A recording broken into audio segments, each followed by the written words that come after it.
People believe survival makes you hard, cold, and cruel. But at Love and Scars Stories, we believe survival can make you powerful, if you're seen in time. This is the story of a woman called Untamable, whose deepest wounds slowly turned into resilience. Out on the western frontier, it all started with a single act of compassion no one expected. Before we kick off this adventure, don't forget to hit like on the video and let us know in the comments where you're watching from. There are moments when cruelty runs so deep, it leaves a permanent mark on everyone who witnesses it. In the frontier town of Hollow Creek, a woman was kept in an iron cage and labeled wild, ungovernable, less than human. Folks gathered to gawk at her misery, wagering on how long she would last, treating her like an injured beast put on display for sport. Then a mountain man named Jed Calder came down from the high country. He was quiet, weathered by wind and snow, and when he learned her price, he paid it without pause. The town laughed as he led her away, certain she would be his undoing. What followed over the next month would shake Hollow Creek to its foundations. One simple act of mercy began to peel back the town's long-hidden shame. Hollow Creek had not always been a place where people were caged like animals. Old-timers used to talk about a different time, when neighbors pulled each other through brutal winters, when a man's word still carried weight, when Sunday church bells called folks to be better than they were. That was before the silver veins dried up in the nearby hills, before the railroad chose a route 20 miles south, before desperation twisted decent people into strangers they no longer recognized.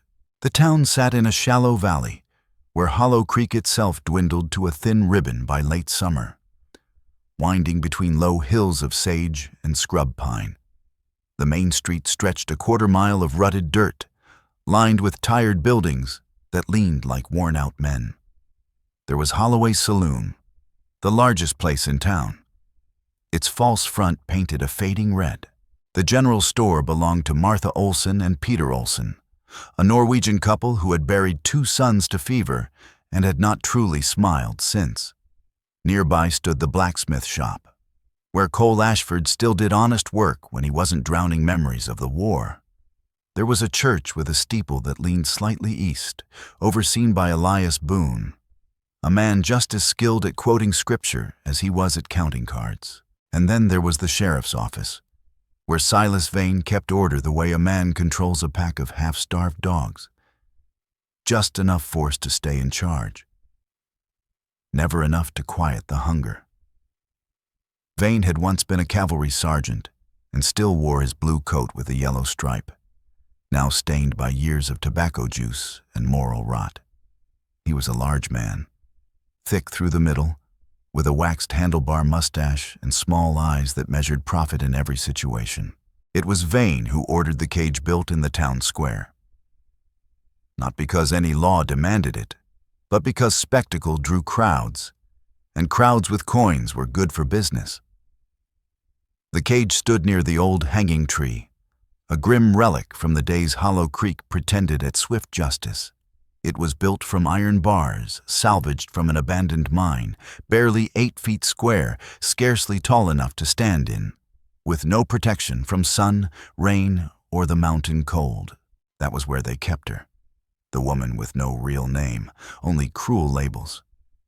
People called her savage, feral, things they wouldn't say aloud, but whispered freely. She had been brought in 6 months earlier by traders who sold furs and anything else that turned a profit. Where she came from, how she ended up in chains, no one asked too closely. Vane paid $20 for her and knew he'd make 10 times that from the curious and the heartless. She bore the signs of mixed blood. Dark hair hanging in tangled mats, skin the color of old copper, eyes holding both pale green and something far older. Her dress was little more than rags, torn and indecent. She was thin and half-starved, scars crossing her arms and back, proof of violence no human should endure. Yet it was her eyes people remembered. Even caged, even broken, there was something in them that unsettled certain men. a steady awareness that refused to bow or look away. Elias Boone called it the devil's defiance. Ruth Holloway, who had seen plenty of cruelty in her life and judged it more honestly, called it something else, the last spark of a fire that refused to die. Ruth ran the saloon with a steady hand and a sharp sense for people. Once a striking woman, and still dignified at 45, she carried herself in a way that made even rough cowhands mind their tongues. She had come west after burying a husband lost to cholera and found she had a gift for business and no desire to marry again. She poured whiskey, rented rooms upstairs, paid her girls' fare, and defended them fiercely. In a town that had lost its compass, Ruth Holloway clung to her own code with stubborn resolve, earning respect even from those who whispered behind her back. It was Ruth who tried, in her own way, to intervene. After the first week, when it became clear the woman in the cage was treated worse than any animal, Ruth went to Silas Vane and spoke her mind. "This isn't right, Silas," she said, standing in his office with her arms folded tight across her chest. "Whatever she's done, whatever you think she is, she's still a human being." Silas Vane leaned back in his chair, boots planted on the edge of his desk, and wore that slick, satisfied grin of his. "She's property, Ruth. Legal and proper. I've got a bill of sale that says so. Since when do we trade in people?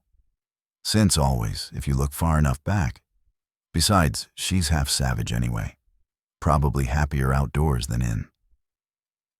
Ruth Holloway left before anger pushed her into words that would make an enemy she couldn't afford. After that, she began leaving food when no one was looking. Bread, cheese, a canteen of clean water. Small mercies that likely meant the difference between life and death. Though the woman in the cage never acknowledged them, never showed by word or gesture that she recognized kindness when it came. The town grew used to the cage, the way people grow used to anything if it stays long enough. Folks passed it on their way to the store or the saloon, barely glancing at the shape curled inside. Children dared one another to creep close, poking sticks through the bars until sharp voices called them back. On Saturday nights, when miners and ranch hands poured in with money and whiskey courage, bets were laid on how long she'd last. Some said she wouldn't see winter. Others claimed she was too mean to die, that spite alone would keep her breathing. It was on one of those Saturday afternoons, with the autumn sun hanging low and the first bite of cold riding the air, that Jed Calder rode into Hollow Creek. He came down from the high country as he did once a month, leading a pack mule heavy with furs and riding a gray horse marked by as many hard miles as its rider. Jed was the old kind of mountain man, the sort already fading as the frontier closed in. He stood 6 feet in moccasins, lean and weathered like a tree bent by wind, but never broken. Dark hair streaked with gray fell past his collar. His face was carved deep by sun and weather, his eyes pale blue, cold as glacial ice. He spoke little and needed less, living off trap lines in winter and hides in summer. For nearly 10 years he'd come to Hollow Creek for supplies, and in all that time most folks knew little about him beyond his name and his trade. He dealt fair, paid in coin or goods, never caused trouble, and never stayed longer than he had to. But that day, Jed Calder did something no one expected. He reined in his horse in the town square directly in front of the cage and sat there a long moment studying the woman inside.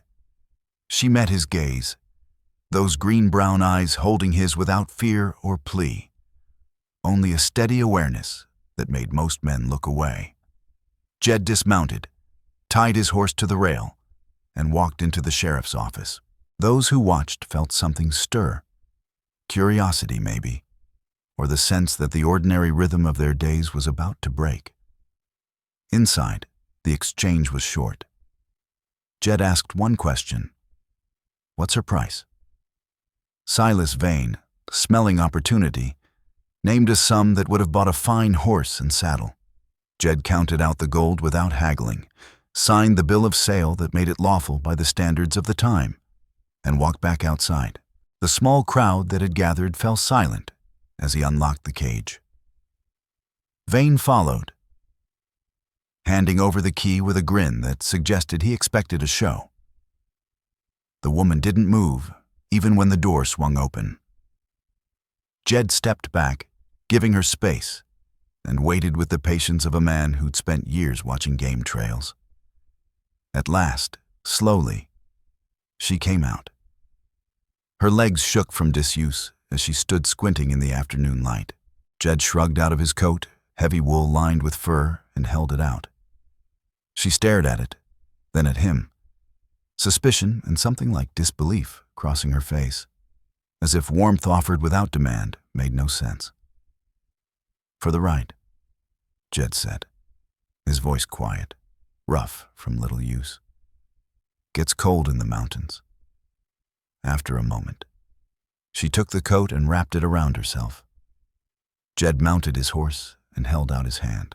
She looked at it, then at the faces gathered around her, at Silas Vane's mocking grin. Then she took Jed's hand, and he pulled her up behind him with a strength that didn't match his lean frame. As they rode out of Hollow Creek toward the purple, pine-dark mountains, laughter followed them. Some said she'd cut his throat before they reached his cabin. Others swore she'd run and die in the wilderness. None of them knew how wrong they were. They said she would be more trouble than any woman was worth, savage or civilized. Only Ruth Holloway, watching from the doorway of her saloon, wondered if, just maybe, they were all wrong. There had been something in the way the mountain man looked at the woman in the cage. Not hunger, not ownership. Something quieter, rarer. Recognition, perhaps.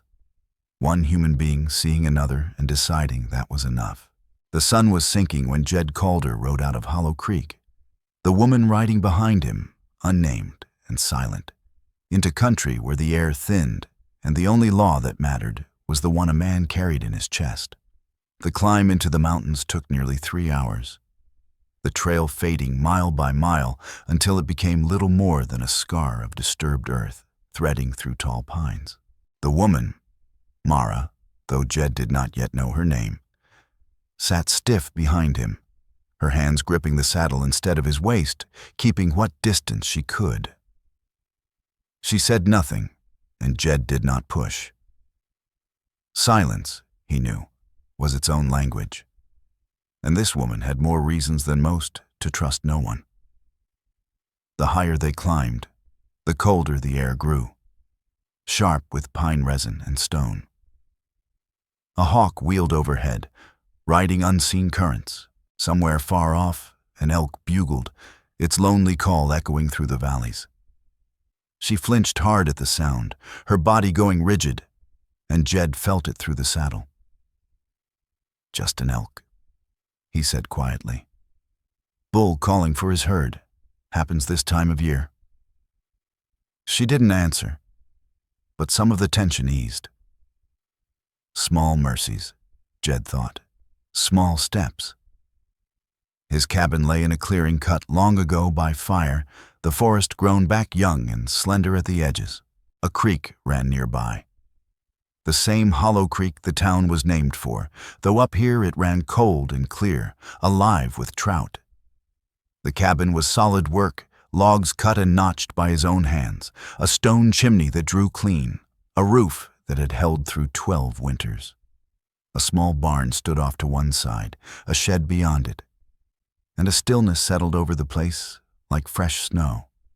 Jed dismounted and offered his hand again.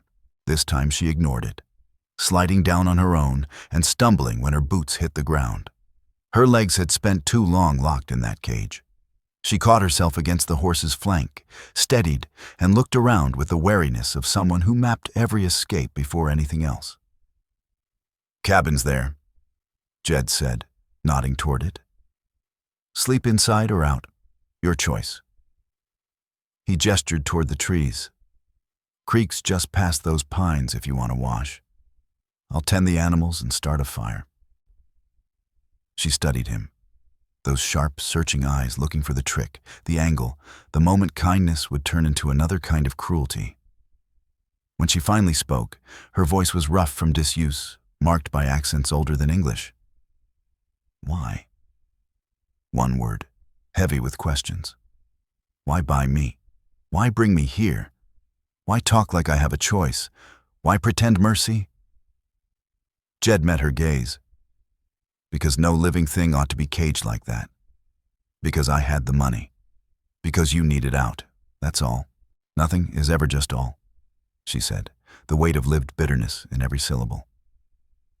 Fair enough, Jed replied. Then add this. I expect nothing from you. You stay here until you decide what comes next. He held her eyes. You're free to leave whenever you want. I won't stop you. I won't follow. I won't claim a thing, no matter what those papers say. If you stay free. Not a servant, not property. Clear?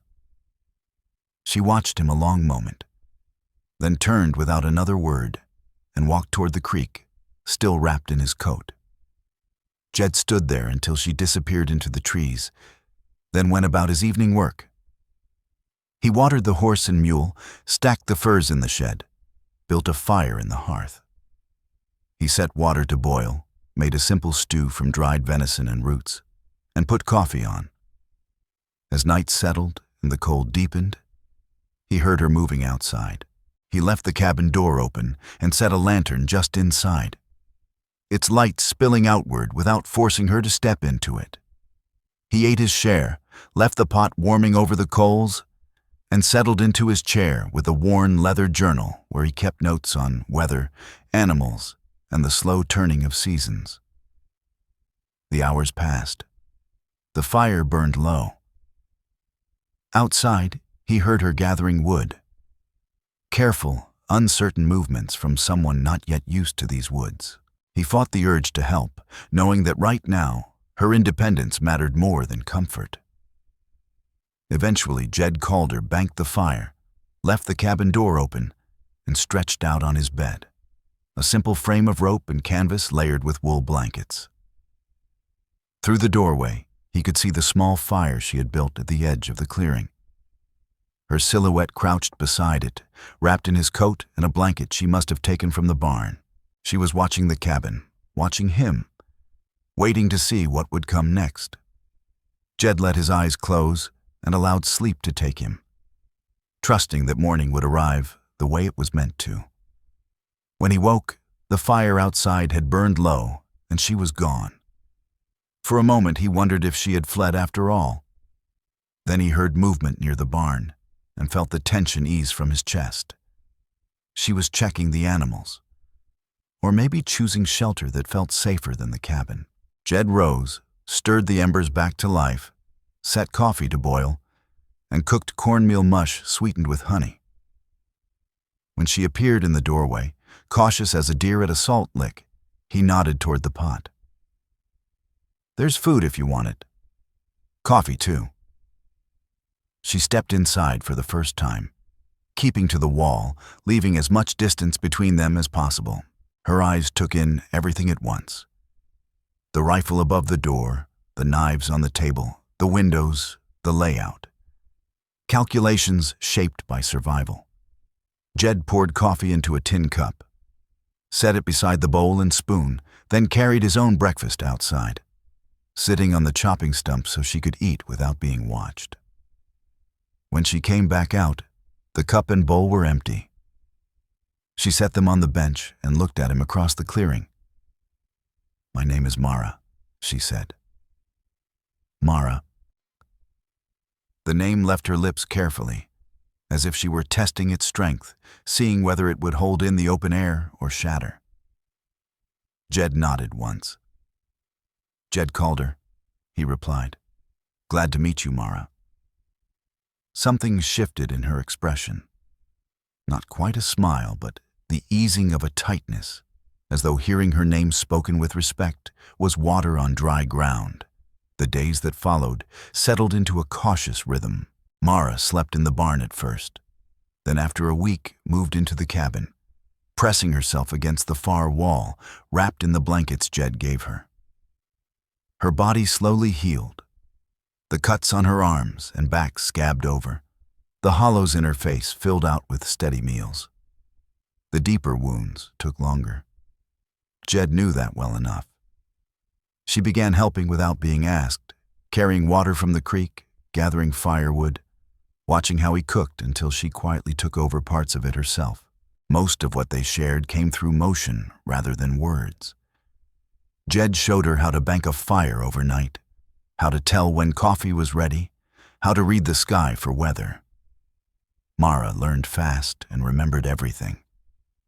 On the 10th day, the sound of horses cut through the morning. Silas Vane rode into the clearing with 2 men Jed recognized as hands from the Double J spread. Mara was inside the cabin, but she stepped into the doorway when she heard them, her body tight with readiness. "Morning, Calder," Vane called, staying mounted, authority worn like a badge. "Thought I'd ride out and see how you're managing with your purchase." "Managing just fine," Jed said evenly. "Appreciate the concern." "That's the thing," Vane replied, smiling that slick smile. "I've had some complaints from concerned citizens. Questions about propriety, about whether a civilized man ought to be keeping an Indian woman out here without proper oversight, without Christian guidance." "I'm not Indian," Mara said from the doorway, her voice clear and steady. "I'm half Cheyenne, half Irish, and I'm not being kept. I'm here because I choose to be." Vane's grin widened. "Well now, she speaks." "But the law's still the law," he went on. "There are procedures, civilizing influences, education, moral instruction." "I can read and write in 3 languages," Mara cut in. "Can you?" One of the ranch hands snorted before catching himself. Vane's face flushed. "That may be," Jed said quietly, his voice edged like a freshly honed blade. "But it doesn't change this. You sold her to me legal and proper, signed papers and all. Now you're saying those papers mean nothing?" "I'm saying there are proper ways these things ought to be handled," Vane replied. "Proper marriages, for instance. Legal unions recognized by the territory. Otherwise people talk. And when people talk, the law sometimes gets involved." The threat hung between them, cold and unmistakable. "Do it our way," Vane added, "or we'll find reasons to make trouble." Jed felt anger rise, not the hot fury of youth, but the hard, controlled burn of a man who had seen injustice dressed up as righteousness far too many times. "How long do we have to consider this advice?" Jed Calder asked, keeping his voice steady. "Oh, I'd say a week," Silas Vane replied easily. "Plenty of time to ride into town, see the circuit judge, and make things proper." He shrugged. "Otherwise, well, hard to say what might happen. Territorial authorities don't care much for irregular arrangements." With a mock tip of his hat, Vane turned his horse and rode off, the ranch hands falling in behind him. When the sound of hooves faded, Mara stepped down from the cabin and came to stand beside Jed. "He means to use me against you," she said quietly. "He'll find some law, some rule, some excuse. That's what men like him do. You should send me away before he makes trouble you don't deserve." Jed turned fully toward her. In the clean morning light, her face washed and her hair beginning to regain its shine, the sharp edges of starvation softened by food and rest, she was striking. But that wasn't what held him. It was the fierce intelligence in her eyes. The strength captivity hadn't broken, the dignity no amount of humiliation had erased. "You want to leave?" he asked. She met his gaze without flinching. "No." "Then we'll figure this out," Jed said. "Together." That evening, as they sat by the fire inside the cabin, the space between them smaller than it had been before, Mara explained what Vane's words truly meant.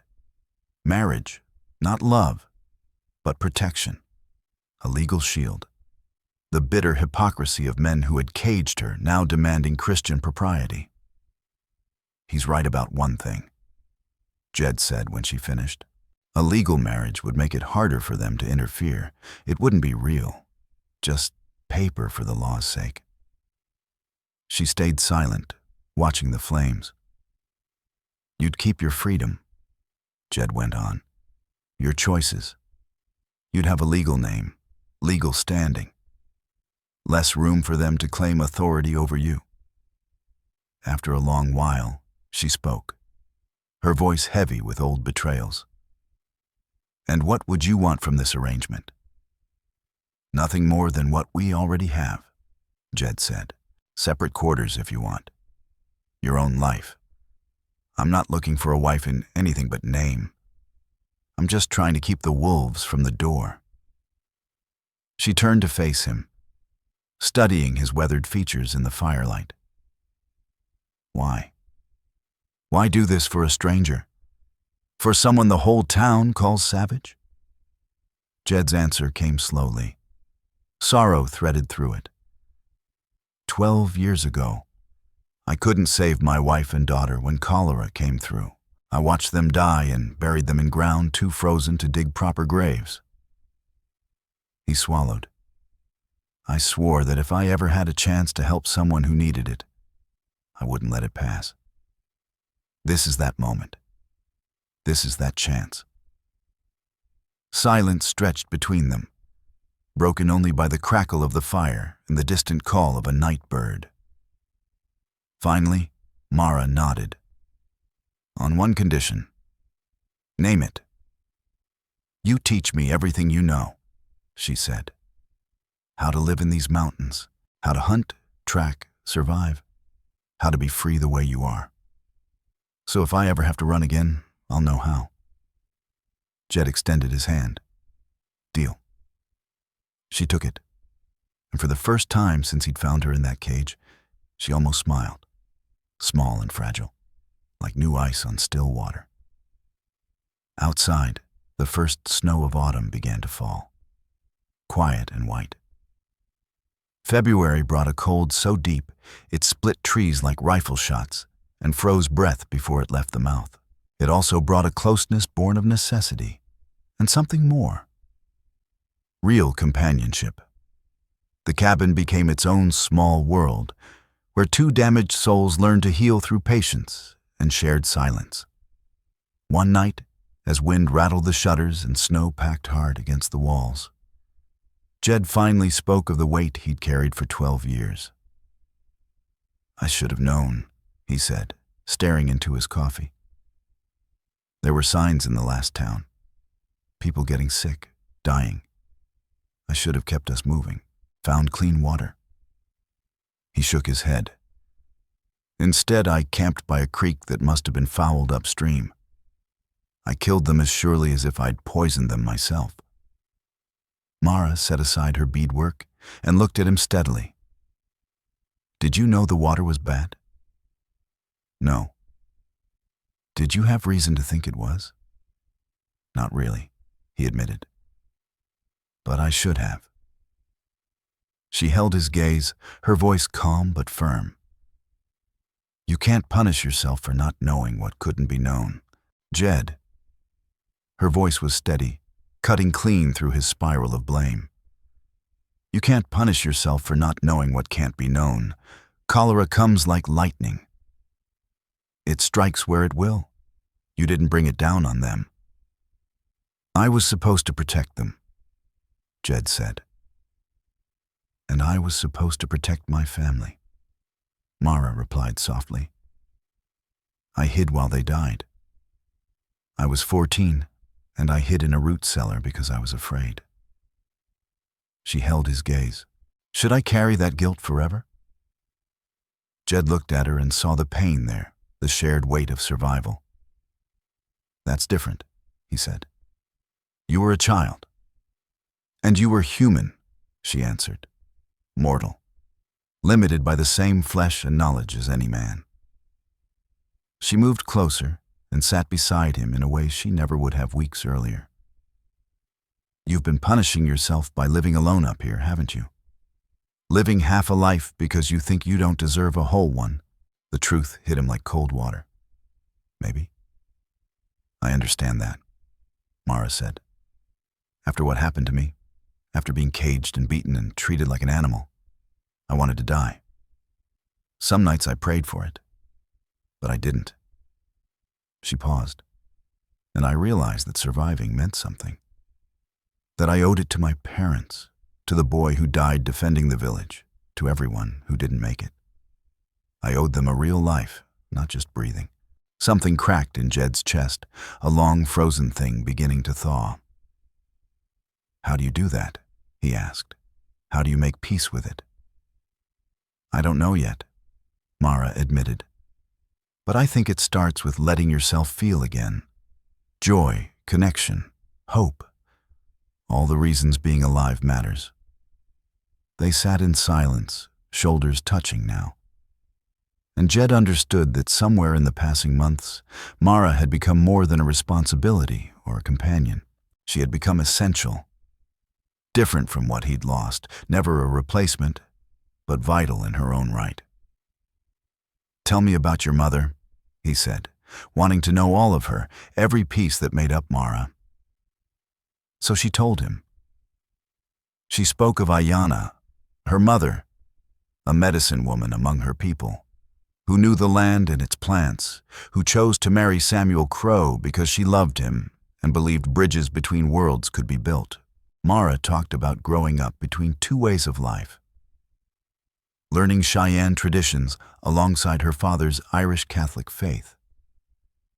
My mother used to say that belonging to two peoples made me twice as strong, Mara said. And for the first time, there was no bitterness in her voice. I didn't understand it then. I wanted to belong fully to one world or the other. She gestured around the cabin, the life they were shaping. Maybe she was right. Standing in more than one world can be a strength, Jed said. You're strong, stronger than anyone I've known. What I survived, Mara said gently. I survived with help. Yours? Ruth Holloway's, even my father's? Strength isn't just enduring alone. It's knowing when to accept help, when to trust. She was right. Jed had spent 12 years believing isolation was penance, that he didn't deserve connection after failing his family. But looking at Mara now, seeing the light in her eyes that hadn't been there when he'd opened that cage, he understood healing wasn't solitary. It happened between people, in the space they made together. On impulse, he reached for her hand. Not the brief comfort she'd once offered him, but something deliberate, an acknowledgement of what was growing. Mara didn't pull away. Her fingers closed around his, and they stayed like that while the fire burned low and the storm howled outside, two survivors finding a reason to hope. The moment shattered with a sound that didn't belong to the storm, the panicked whinny of a horse from the barn. They were on their feet at once, Jed grabbing his rifle, Mara pulling on her coat. They followed the rope line into the blizzard. Inside the barn, the gray horse was wild-eyed, the cause plain enough. A mountain lion had tried to force its way through a gap in the roof, drawn by the animals and the promise of easy prey. The cat was gone now, scared off by their arrival, but the damage remained. A stall board lay broken, the mules shaking. They worked together to calm the animals, to patch the roof as best they could in the storm, to secure the barn against another try. Mara's understanding of animals proved invaluable. She sang softly in Cheyenne, a song her mother had taught her to soothe frightened creatures. And slowly, the horse settled. We'll need to hunt that cat, Jed Calder said once they were back inside, thawing their hands by the fire. Can't let it keep stalking the stock. I'm coming with you, Mara said. When Jed started to object, She stopped him with a look that allowed no argument. "You've been teaching me how to track, how to shoot. This is part of that." He wanted to refuse, to wrap her in safety and keep her out of danger. But he recognized what he saw in her eyes. She wasn't asking to be protected. She was claiming her place as an equal in the life they were shaping. "All right," Jed said at last. "But we do it smart. No unnecessary risks." The next morning, after the storm had passed, they followed the cat's trail together. Snow made the signs easy to read, broad paw prints climbing toward the rocky slopes above the cabin. Jed moved quietly, and Mara matched him step for step, absorbing everything he pointed out. Broken twigs, disturbed snow, the language of patience written into the land. They found the lion's den beneath a rocky overhang. Jed took the shot, clean, fast, no suffering. Mara helped dress the kill, her hands steady even when the work turned bloody. Nothing would be wasted. Meat for food, hide for trade or clothing, claws and teeth for tools and medicine. As they worked, Mara spoke. "My mother would have said we honor an animal by using all of it, by taking only what we need." She paused. "The soldiers who killed my family didn't understand that. They called us savages because we lived close to the land." She looked up at Jed. "But who are the real savages? The ones who take what they need and give thanks? Or the ones who destroy for sport?" "Both sides have done terrible things," Jed said carefully. "That's a tragedy. Good and bad on every side," Mara agreed, "and the innocent caught between, like always." They returned to the cabin with the meat and hide. That evening, as they worked together, tanning, cutting, hanging strips for smoking, Mara asked, "Do you ever think about leaving? Going somewhere else?" "Sometimes," Jed admitted. "But there's peace in these mountains. Simplicity, out there." He gestured vaguely toward the lowlands. "It's all compromise and complication. And loneliness," Mara added softly. "You were lonely before I came," she said. "Yes," Jed replied, meeting her eyes. "I was. I was lonely too," she said. "Even in that cage. Maybe especially then." She stilled her hands. "I'm not lonely anymore. Neither am I." The words lingered between them, heavier than they sounded. They both felt the shift, the careful distance thinning, not from recklessness, but from something earned. That night, Mara didn't retreat right away behind her curtain. She stayed by the fire with Jed. And when she finally rose to sleep, she paused and bent to kiss his forehead. A small, tender gesture that left his chest aching. "Good night, Jed." "Good night, Mara." Winter began to loosen its grip. With the first hints of spring came the understanding that what had started as protection and necessity was becoming something neither had planned, and both were beginning to want. Love, quiet and patient, was taking root. March brought thaw, and with it, news from beyond the trees. Cole Ashford rode in one afternoon, his face set hard, accepting the coffee Mara poured without preamble. "Trouble's coming," he said. "A mining outfit out of Denver's been buying up claims all over the territory. They've got their eyes on this valley, including your place, Jed." Jed frowned. "My claim's solid, filed proper, 12 years. "That hasn't stopped them," Cole said. "They're digging up technicalities, old survey errors, alleged prior rights. Already pushed 3 families out near the creek mouth." He pulled a folded paper from his coat. "They tacked this to my shop door, asking about you. Surveyors will be up here within the month." Mara took the paper and read it closely. Her literacy had sharpened over the winter, and she studied the document with careful attention. "They're claiming this land overlaps a mineral grant from 1868, she said, "before your homestead." She looked up, certain. "That's impossible." "I checked all of that before I ever filed," Jed Calder said. "Doesn't matter if it's true," Cole Ashford replied grimly. "They've got lawyers and judges in their pockets." Cole's jaw tightened. Silas Vane is already on their payroll, been taking monthly payments to look the other way while they pressure folks into selling. Mara's voice went hard. "Let me guess, those payments started around the time a certain woman showed up in a cage." Cole nodded once. "Ruth Holloway thinks the whole thing was a setup from the start. Keep the town distracted with spectacle while the company moved pieces into place. Vane gets rich, the company gets land," Mara said. "And nobody looks too close because they're too busy being cruel to notice they're being robbed." She stood abruptly and moved to the window. Jed could see the tension in her shoulders, the way her hands curled into fists. "So, that cage," Mara said quietly. "I was just a distraction. Something to keep everyone occupied while their land was being stolen." "Looks that way," Cole said softly. "I'm sorry, Mara." She turned back, fire in her eyes. "Don't be sorry. Be angry. They used me. They used all of us. And now they think money gives them the right to take whatever they want."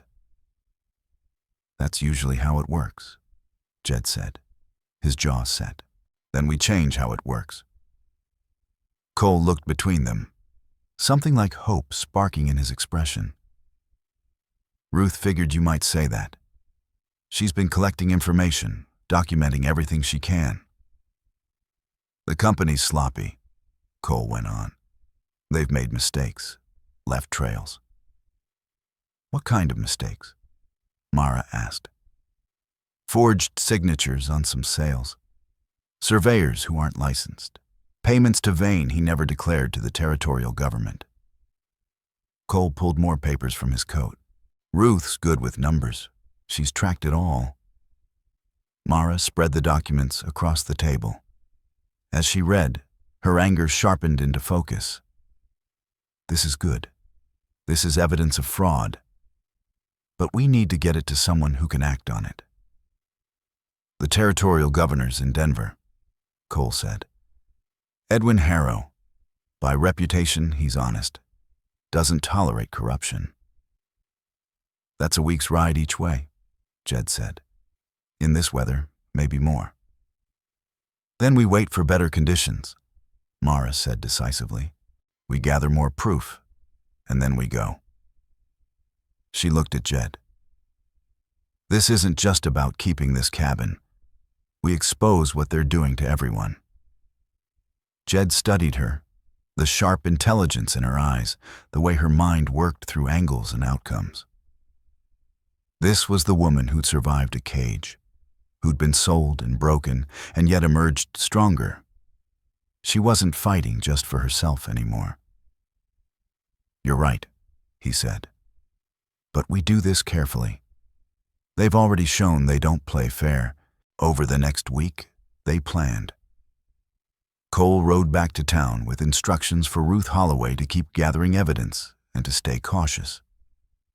Mara spent hours poring over documents, marking patterns, tracing connections others would miss. She had a gift for understanding systems, and where they failed.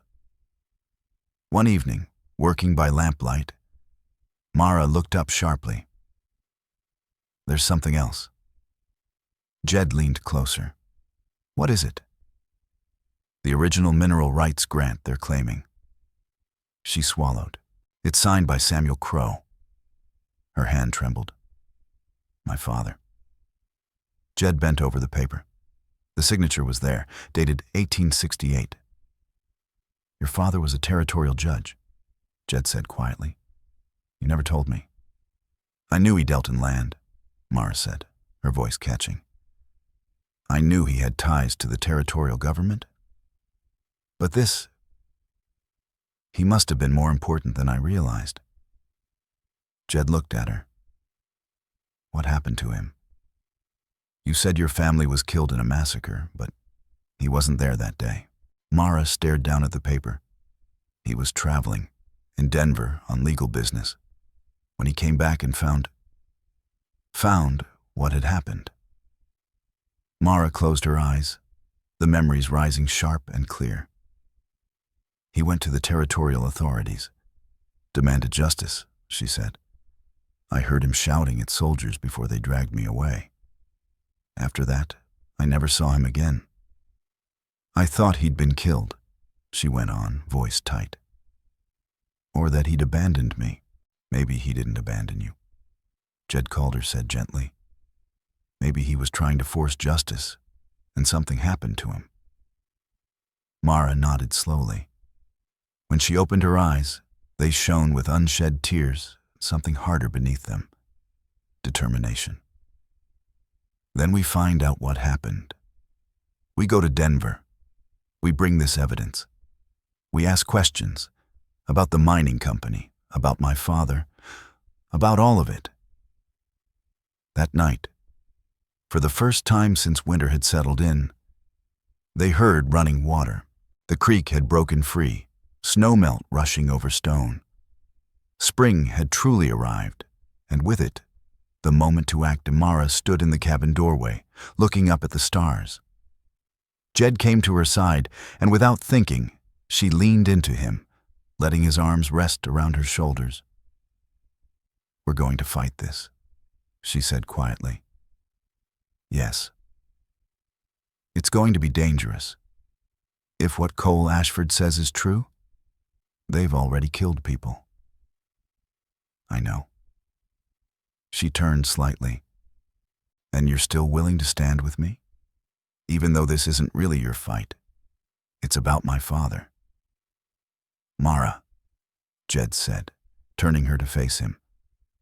Everything about you is my fight now. Your past, your future, your battles. I stand with you in all of it. Not because I have to, but because I choose to. She looked up at him, emotion flickering across her face in the starlight. When did this happen? She whispered. When did what happen? When did our marriage of convenience become... She hesitated, searching. Real, Jed said. Yes, real. He considered it, the slow accumulation of moments, shared meals, shared silences, shared grief and growing hope. I don't know exactly when. Somewhere between teaching you to track and learning your mother's songs. Somewhere between winter and spring.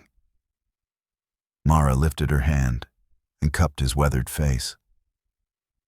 I never thought I'd want this. After everything that happened, I thought I'd never want to be touched again. Never want to be vulnerable. Her thumb brushed his cheek. But you made me feel safe enough to want again. They kissed. Hesitant at first, then surer. Nothing like the hollow transaction that had once passed for intimacy when Mara had been property. This was choice, mutual and freely given, built on respect and understanding and real affection. When they pulled apart, both were smiling, small, private smiles that carried unspoken promises. We should probably talk about, Mara began. Living arrangements, Jed finished.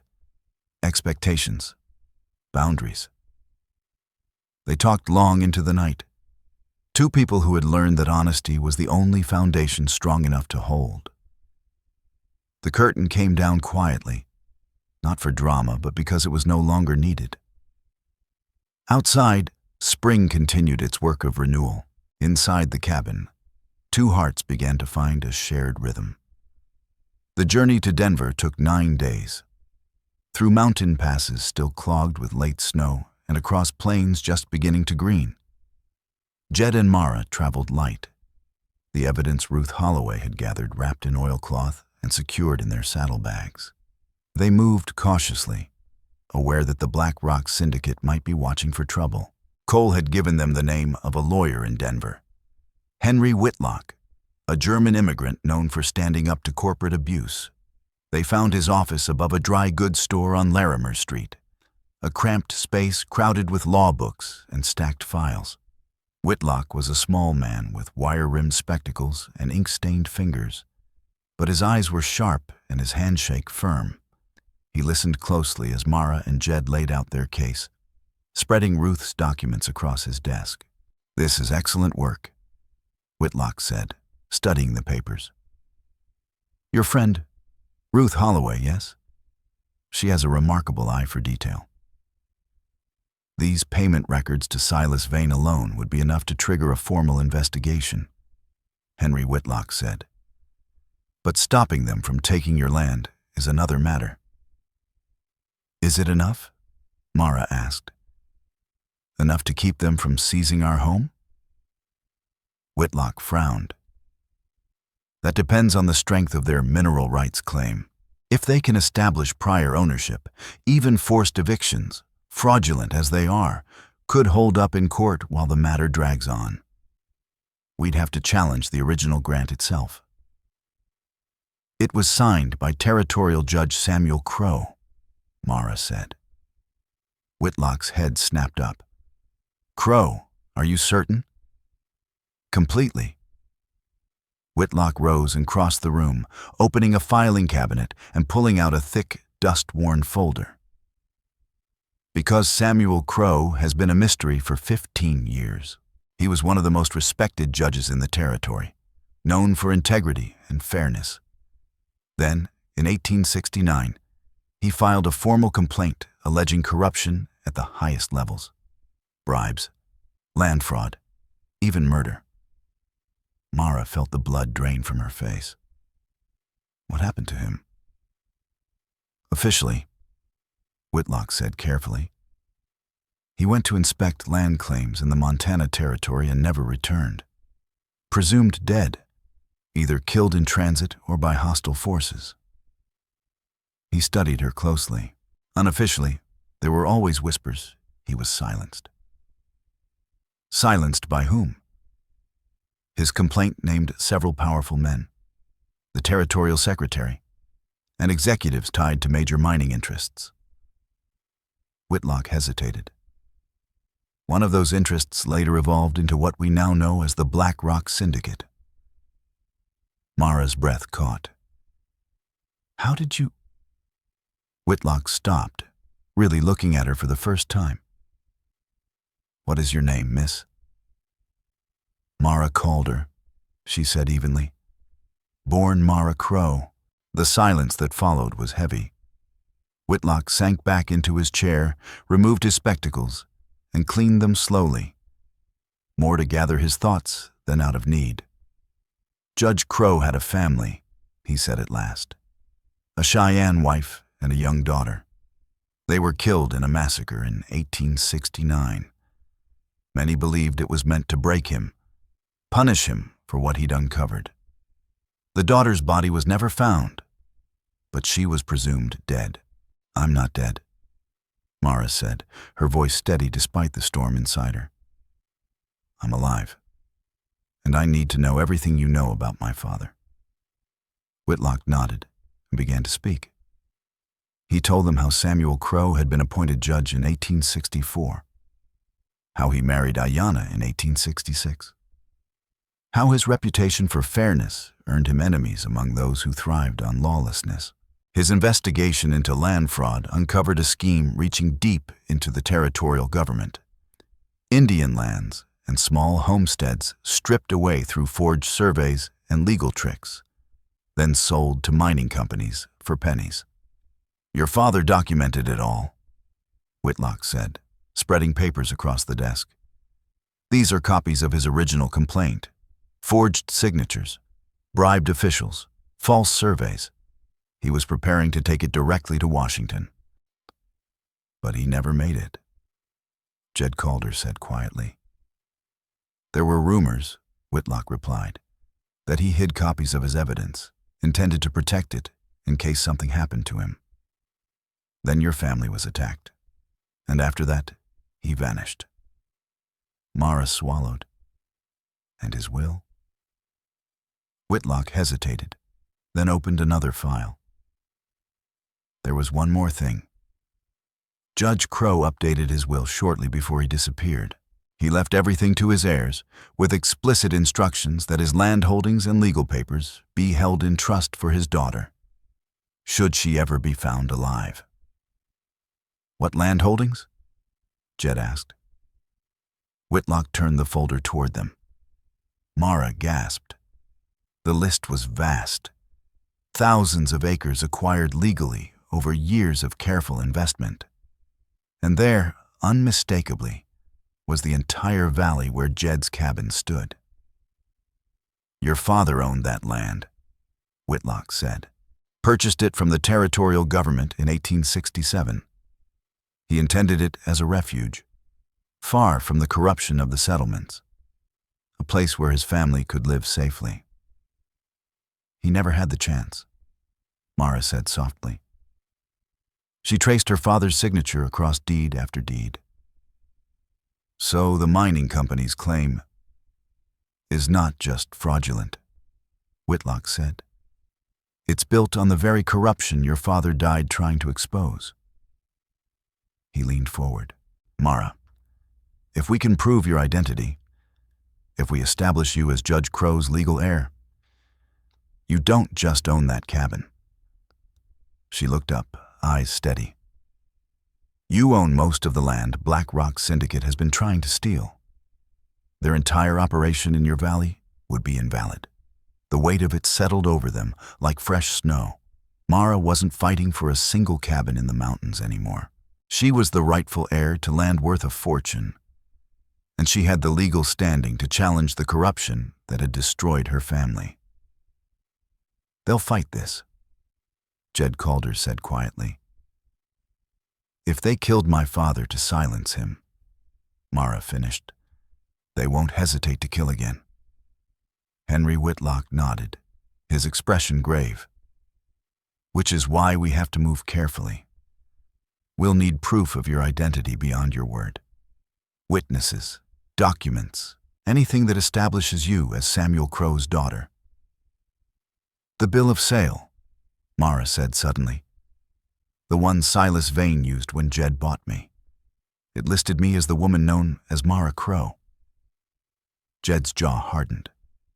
If Vane knew your name, then he knew who you were all along. He caged the daughter of a territorial judge, Jed went on, anger sharpening his voice. Sold her like property, while working for the same people who likely killed her father. We'll need that document, Whitlock said, and testimony from the circuit judge who recorded your marriage, Ruth Holloway's ledgers, anyone who can verify your identity and the timeline. They spent 2 more days in Denver, gathering copies, organizing evidence, strengthening the case. Mara pored over her father's papers, reading his careful notes, his precise arguments, seeing the man he'd been through ink and margin marks. Not just a judge, but a man who believed the law could be better than the people abusing it. On the 3rd day, Whitlock secured a meeting with the territorial governor, Edwin Harrow. A stern man with tired eyes, Harrow listened as they laid everything before him. As the story unfolded, his outrage became impossible to hide. If this is true, Harrow said finally, then we're looking at a conspiracy that's been running for 15 years. One that's stolen land and cost lives across this territory. It is true, Whitlock said. I have the documentation. Harrow turned to Mara. And you're prepared to testify, publicly, in court. They'll attack your credibility. They'll drag your suffering into the open and use it against you. Mara met his gaze without blinking. They took my family. They erased my name. They locked me in a cage and sold me like an animal. And they've been robbing honest people for years while hiding behind respectability. Her voice was steady. Yes, Governor. I'm prepared to testify. I'll fight them with every legal tool available. Harrow nodded once. Then you'll have the full support of this office. He stood. I'll assign federal marshals to investigate and issue an injunction halting all Black Rock Syndicate operations in this territory pending review. He extended his hand. Your father was a good man, a good judge. I knew him. He would be proud of you. Mara shook his hand. Only Jed noticed the tears she refused to let fall. They left the governor's office with more than protection for a single homestead. They carried the means to dismantle the system that had destroyed Mara's family. But as they rode out of Denver, Jed noticed the men watching from across the street. Riders who fell in behind them once they left town, keeping distance but not hiding their intent. We're being followed, Jed said quietly. I know, Mara replied. They know who I am now. They know what I represent. We could disappear, Jed said. Give Whitlock the evidence. Let the law take it from here. Mara shook her head. No, we go back to Hollow Creek. She looked ahead, jaw set. This isn't just about land anymore. It's about every person that town failed, including me. It's about making sure no one ever ends up in a cage because people chose not to see. They rode hard, pushing the horses, trying to stay ahead. But on the 6th day, as the mountains of Hollow Creek rose before them, the trail narrowed and stopped. A line of armed men blocked the pass. Hard faces, cold eyes, guns worn like second hands. Black Rock Syndicate enforcers. Their leader stepped forward, a scarred man with tobacco-stained teeth and a smile that never reached his eyes. Mrs. Calder, he said, voice slick. We've been waiting for you. The company would like a word before you get any foolish ideas about going public. Jed's hand drifted toward his rifle. Mara touched his arm, stopping him. 6 against 2. A gunfight would end only one way. What kind of word? Mara asked calmly. The kind where you sign over all claims to any land your father owned? The man said. In exchange, you get to keep living. Simple business. And if I refuse? The man's smile widened. Then accidents happen. The mountains are unforgiving places. Folks vanish up here all the time. Mara looked at the men closing in, at the rifles aimed with lazy cruelty, at the thin smile carved into their leader's face.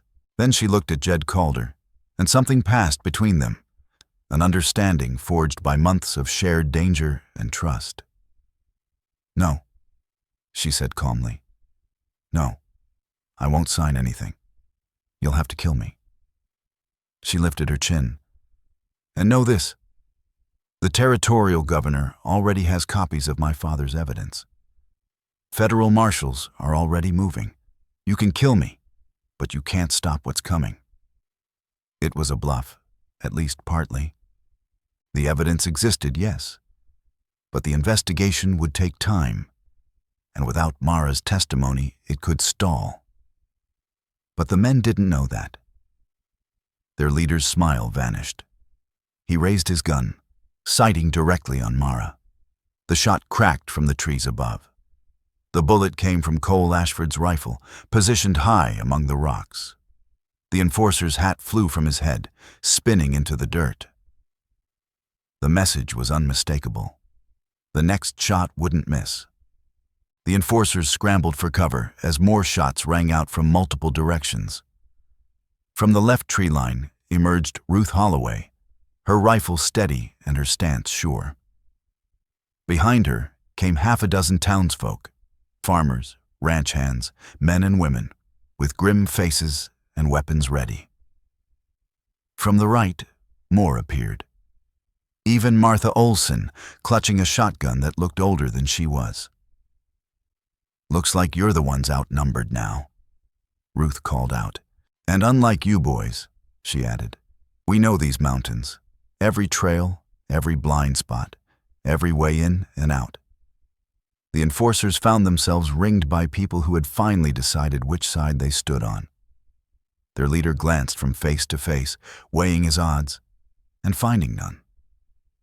Slowly, carefully, he lowered his gun. "This isn't over," he said, backing toward his horse. "You're right," Mara replied evenly. "It's not over. It's just beginning." She stepped forward.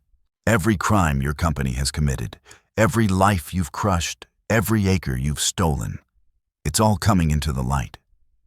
Tell your bosses that Mara Crow is coming for them. And this time, I'm bringing the law."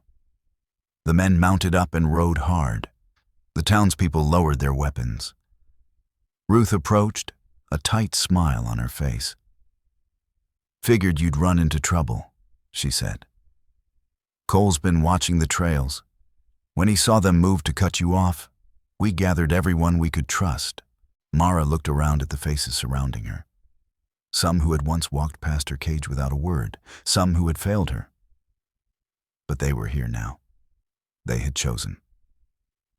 "Thank you," she said simply. Martha Olson stepped forward, tears streaking her weathered face. "No," she said softly.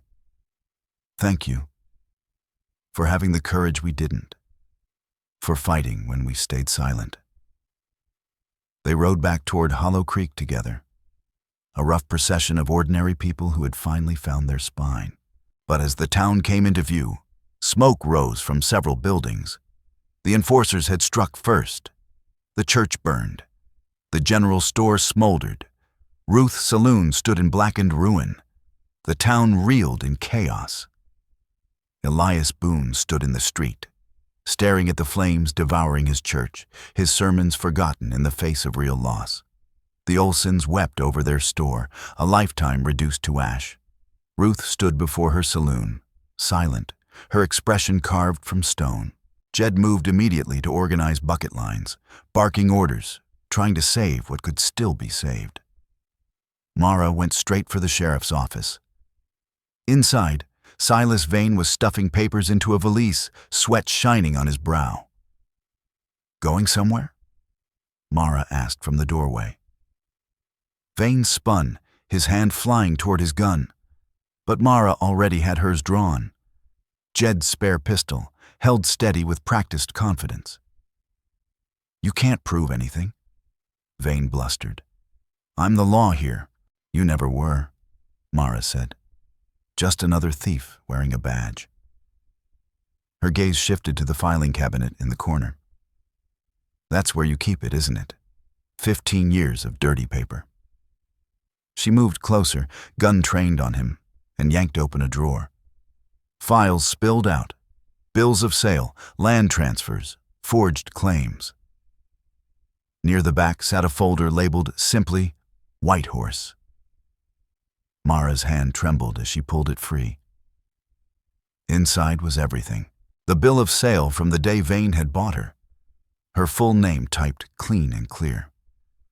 Letters exchanged with the Black Rock Syndicate, discussing the judge's daughter, the need to keep her hidden, silent, erased. Proof at last. There was even a copied telegram dated 1869, reporting Samuel Crow's death. Not an accident, but an assassination. "You knew," Mara said, her voice shaking with fury. "You knew who I was. You knew my father was murdered, and you still put me in a cage." "It was business," Silas Vane said weakly. "Nothing personal. It was my life." The thunder of hooves outside cut the moment short. Federal marshals, sent by Edwin Harrow, had arrived far sooner than anyone expected. Mara kept her pistol trained on Vane as she called out the window. "I've got Sheriff Silas Vane in here, along with evidence of a 15-year conspiracy." The marshals moved fast. Vane was arrested, his files seized, and statements taken from Mara, Jed Calder, Ruth Holloway, and anyone else with knowledge of the scheme. The lead marshal, a weathered man named Frank Doyle, listened carefully as Mara laid out everything they had uncovered. "This goes well beyond land fraud," Doyle said when she finished. This is conspiracy to commit murder, extortion, and corruption of public officials. We'll need you to testify before a territorial grand jury. I will, Mara said without hesitation. But first, we have to secure the town. Those enforcers will come back with more men. Doyle nodded. I'll send for reinforcements from Denver. In the meantime, I've got 5 deputies, and whoever here is willing to stand. They'll stand, Ruth said, stepping forward. Her face was streaked with soot from the fires. They're done being afraid. Over the next 3 days, Hollow Creek became an armed camp. Buildings were reinforced, watches established, supplies gathered and rationed. People who had once looked away now took responsibility for one another. Mara found herself at the center of it all, not because she sought command, but because people trusted her. She had survived what they could barely imagine and refused to bend. If she could stand against the Black Rock Syndicate, so could they. Cole Ashford's blacksmith shop turned into an armory, forging iron bars for windows and braces for doors. The women organized food stores and medical supplies. The men drilled under Jed's direction, his experience from the Mexican War shaping their defenses. Mara spent long hours with Marshal Doyle poring over Vane's records. The evidence was overwhelming. Years of bribery, intimidation, forged surveys, and calculated violence. Her father's investigation had only scratched the surface. Then she found something else. A letter from Samuel Crow, written to his daughter, never delivered. Vane must have taken it from her father's belongings after his death. Mara read it alone in what remained of Ruth's saloon, tears falling freely. My dearest Mara, if you are reading this, then I have failed to protect you as a father should. Tomorrow I leave to present my evidence to the federal authorities in Washington. I fear I may not return. Know that every risk I have taken has been for you. For a world where you can live free, where your mixed heritage is honored, not condemned, where justice still means something. All I own is held in trust for you. Use it wisely. Use it to build something better than what I leave behind. You are stronger than you know, braver than you believe. You carry the best of both your parents within you. Never forget who you are. Mara Crow, daughter of Ayanna and Samuel Crow, heir to 2 proud peoples, beholden to no one who would diminish you. I love you with all my heart. Your father. Mara folded the letter carefully and placed it inside her medicine pouch beside the beads her mother had made. She had lost so much, but this remained. Proof she had been loved. Proof her father had died fighting for something that mattered. When she stepped outside, Jed was waiting. He didn't ask about her tears. He simply pulled her into his arms and held her while she mourned the father she'd lost and the life that had been stolen from her. We're going to finish what he started, she said at last. Jed nodded. I know, and it won't be easy. They'll come with everything they have, Mara said. So will we, Jed replied. I know that, Mara said softly. And you're still here. Jed eased back just enough to look at her, his weathered face gentle, steady with a love that had been forged under pressure and fire.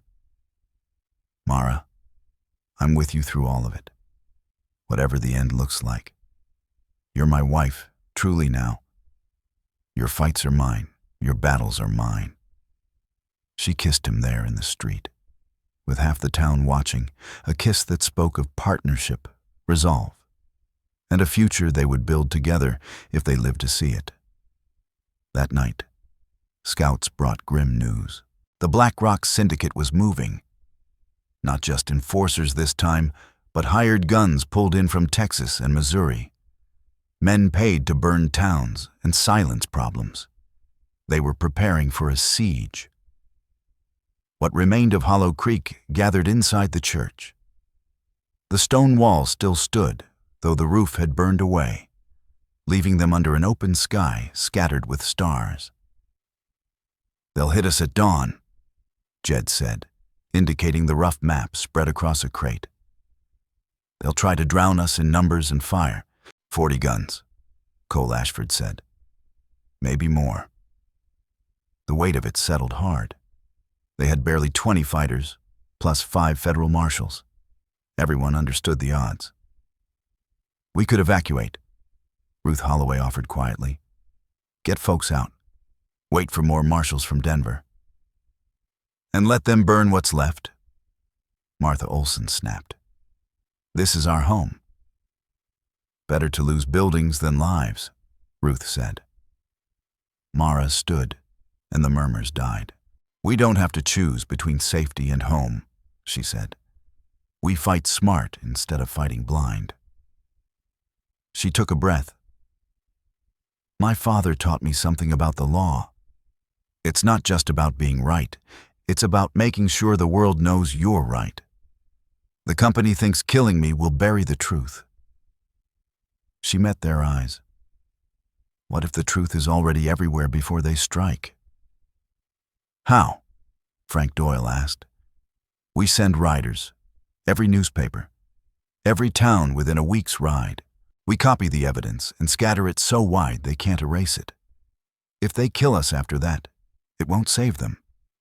It will condemn them." Ruth smiled thinly. "Force them to choose between backing down or proving themselves murderers." "Exactly." They worked through the night. Riders left with document bundles bound in oilcloth. Toward Denver, Cheyenne, Salt Lake City. Letters went out to territorial officials and federal authorities. By dawn, the truth would already be moving faster than any army. As first light crept over the mountains, Mara stood with Jed on the roof of the general store, scanning the horizon. She wore the dress Martha had given her, the gold ring that had once belonged to Judge Samuel Crow, and her mother's medicine pouch resting against her heart. "Whatever happens," she said quietly, "thank you for seeing me when I was invisible, for treating me like a person when others saw property, for loving me when I thought I'd never feel safe enough to love again." Jed took her hand. "Whatever comes, we face it together." The sun rose, painting the peaks in fire and gold. From the east, a dust cloud lifted. The syndicate was coming.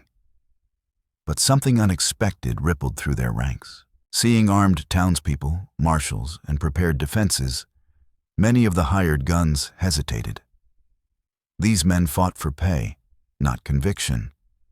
Several dropped their weapons. Others edged toward their horses. Only Brock Hale pressed forward. He knew surrender meant a rope for the murders he'd committed. With a shout, he spurred his horse straight toward the church, straight toward Mara. Jed stepped into the street, rifle rising. His first shot took Hale's horse, sending both horse and rider crashing hard. Hale rolled, came up firing. One bullet tore into Jed's side, spinning him down into the dust. Mara screamed, raw, furious, unrestrained, and ran into the street as bullets kicked dirt around her feet. Brock Hale lifted his pistol to finish Jed, but Mara fired first. Her shot tore into his shoulder, the next slammed into his chest. The hired gun collapsed, his weapon clattering into the dirt. Seeing their leader down and federal marshals closing in from every side, the remaining men of the Black Rock Syndicate dropped their arms. The fight for Hollow Creek was over. Mara let her rifle fall and ran to Jed. He was alive, conscious, pale, bleeding hard.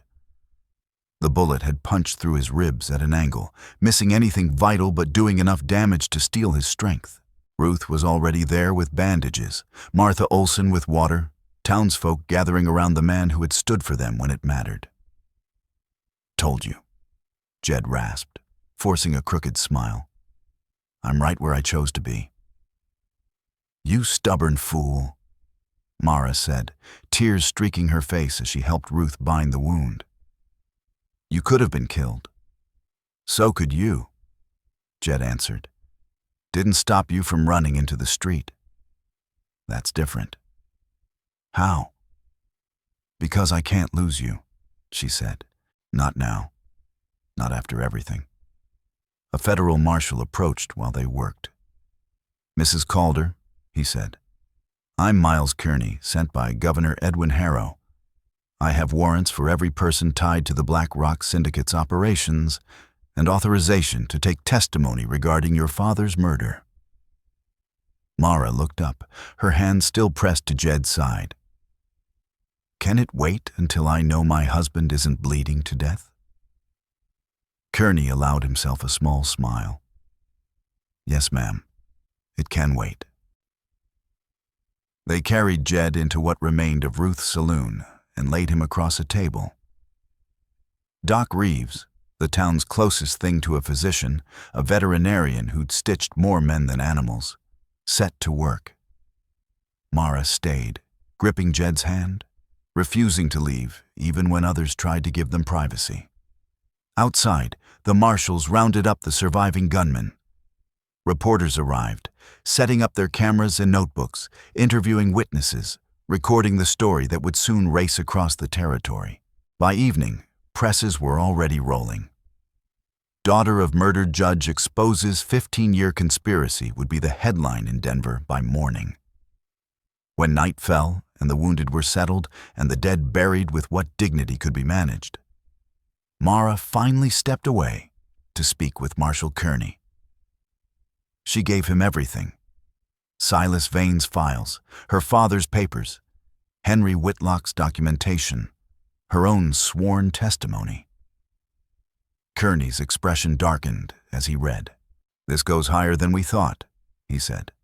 "Some of these names, territorial officials, federal appointees, even a congressman, this will shake the ground." "Good," Mara replied. "Let it shake until everything rotten falls." "You understand this means years of trials," Kearney said. "You'll be questioned, attacked, discredited if they can manage it." "I understand," Mara said. "And I'll be there for every hearing. I'll tell the truth until they're sick of hearing it. My father died for this. I won't let his death mean nothing." Kearney nodded, respect plain on his face. "Your father would be proud." Mara returned to Jed under a sky thick with stars. He slept now, fever broken by Doc Reeves's care.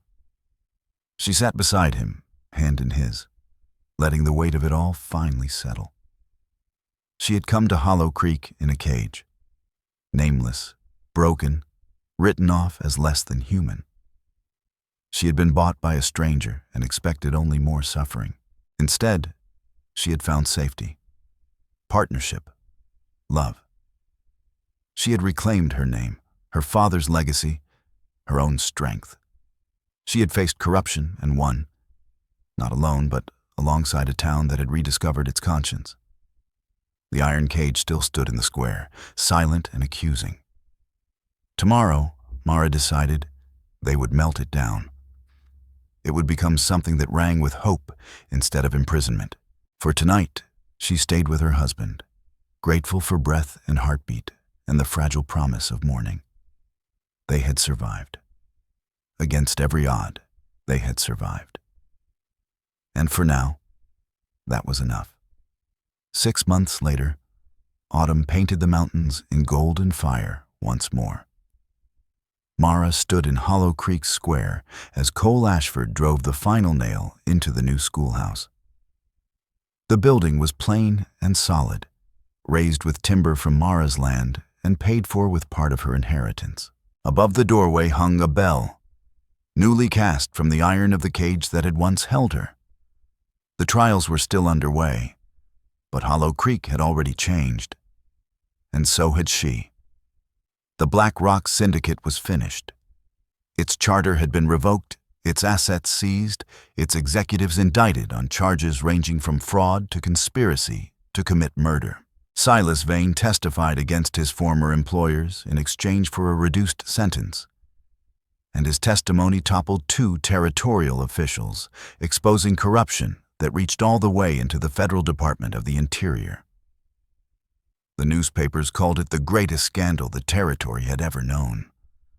For Mara, the hunger for retribution had faded. What mattered now was repair. She placed her father's lands into a protected trust, ensuring the valley could never again be carved up by predatory interests. She funded the school, commissioned the rebuilding of the church that had burned, and helped Ruth Holloway expand her saloon into a proper hotel. Most important of all, she established a legal aid fund for homesteaders, so no one else would lose their land the way Hollow Creek nearly had. Jed stepped out of the general store carrying supplies for their cabin, moving with only a faint stiffness left from his healed wound. They still lived mostly in the high country, coming down to town once a week, keeping their refuge among the pines. Some things didn't need to change. "Cole says the bell will be ready tomorrow," Jed said, slipping an arm around Mara's waist. "He wants you to ring it first." "That feels right," Mara said, leaning into him. "From a cage to calling children to learn. My mother would have understood that." They walked toward Ruth's new hotel, where they would stay the night before returning to the mountains. Hollow Creek had changed in the months since the battle. Some old families had left, unable to reconcile who they'd been with who they now wanted to be. Others arrived, homesteaders drawn by fair land prices, merchants seeking honest trade, families hoping to begin again in a place that had chosen to do better. Not everyone forgave Mara. Elias Boone, before leaving town in disgrace, had preached bitter sermons about agitators and disruption. A few still muttered that she had brought violence to a town that had once been peaceful. But most had come to understand that their old peace was built on silence and cruelty. And that kind of peace was never worth keeping. Ruth met them at the hotel door, smiling. "Letter for you, Mara. From Washington." Mara read it quickly, then again more slowly, wonder spreading across her face. "They're naming the valley after my father, Crow Valley, and they're establishing a permanent federal land office here to prevent future fraud." "Your father's legacy," Jed said softly. "Our legacy," Mara corrected. "His work, my testimony, this town's courage, all of it together." That evening, the town gathered for their weekly shared meal in the square. A tradition Martha Olson had started to rebuild community through food and conversation. Dishes were passed, stories told. Cole Ashford spoke of expanding his blacksmith shop to train apprentices in honest craft. The Johnson family shared news of a strong harvest, protected at last by fair water rights. Luke Tanner, his arm fully healed, announced his engagement to Anna Bell, the new schoolteacher from Denver who had come after hearing what Hollow Creek had become. When Mara stood to speak, the square quieted. "6 months ago," she said, "I stood here as property, less than human in the eyes of law and custom. Some of you looked away. Some participated. Some felt ashamed but stayed silent."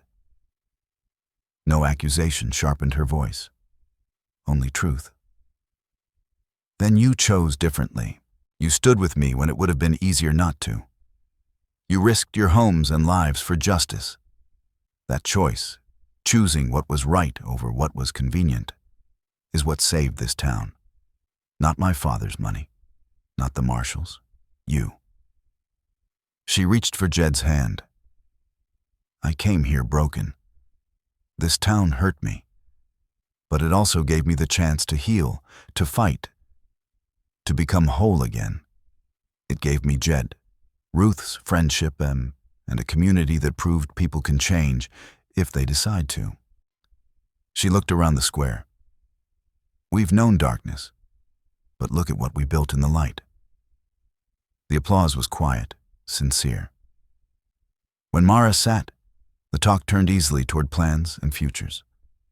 Later, as she and Jed prepared to retire, Ruth drew Mara aside. "You know you could live anywhere now," she said gently. "Denver, San Francisco, even back east."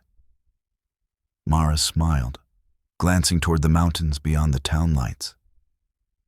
"Build a life somewhere without all these hard memories." And Mara looked out the window toward the mountains, their dark shapes rising against the stars. "Those mountains are where I learned to be free again. This town is where I learned to fight. This valley is my father's legacy and my mother's heritage. Why would I leave any of that behind?" Ruth smiled, soft and knowing. "I just had to ask. I'd miss you if you went." "You're stuck with me," Mara said. "Besides, someone has to make sure you don't water down the whiskey." The next morning, the entire town gathered for the bell dedication. Mara climbed the ladder to the schoolhouse roof, the rope rough in her hands. Below her, children waited wide-eyed to enter a school of their own for the first time. Around them stood men and women ready to build something better than what they had inherited. Mara paused, looking at the bell. Once, it had been iron bars, part of a cage meant to strip her of dignity. Now it had been reforged into something that would call young minds to learning, that would ring out for weddings and funerals, for beginnings and endings alike. Something that would carry across the valley as proof that cruelty could be transformed into hope. She pulled the rope. The bell rang, clear, bright, unwavering. The sound rolled through Hollow Creek, climbed the hills, and drifted into the high country where she and Jed had first found peace. It crossed the valley her father had tried to protect, the land she would continue to defend. It was the sound of redemption, of justice earned the hard way, of a town that had lost itself and found its way back through the courage of a woman who refused to remain caged. Mara rang the bell 3 times. With each peal, the mountains seemed to answer back. Remember? Honor, hope. She climbed down to find Jed waiting, his weathered face open with love and quiet pride. Together, they turned toward the mountains, toward home, toward a future they would build side by side in a valley that had finally begun to deserve them. Behind them, children's voices rose in excited chatter as they crossed the schoolhouse threshold. Ahead, the mountains stood steady and welcoming. In Mara's medicine pouch, her mother's beads rested beside her father's letter, past and present woven together into something new. They had once called her untamable. Perhaps that was true. Perhaps what they had feared was simply her refusal to be less than human. The will to survive, the courage to fight back, the strength to choose dignity. If that was wildness, Mara thought, then let the mountains carry it. Let every valley echo with the truth that some things, justice, dignity, love, were never meant to be tamed. Finally, let me send my deep thanks to you. We appreciate you more than you think. If this tale stirred something deep inside, we invite you to remain part of this frontier of memories. More true stories of honor, compassion, and destiny are waiting for you here. Subscribe, share, comment, and thank you for riding with us today. Aviso legal. Disclaimer. Our content is designed for artistic and entertainment purposes and may reinterpret historical themes using fictional touches. We apply AI tools thoughtfully, only to support production, while keeping human supervision over editing, emotional tone, and narrative coherence. We always comply with regulatory guidelines for AI-based media and avoid deepfake practices or identity manipulation. All supporting components remain legally sourced. Please ask for authorization before sharing or adapting any segment. Your respect makes it possible for us to continue telling meaningful stories.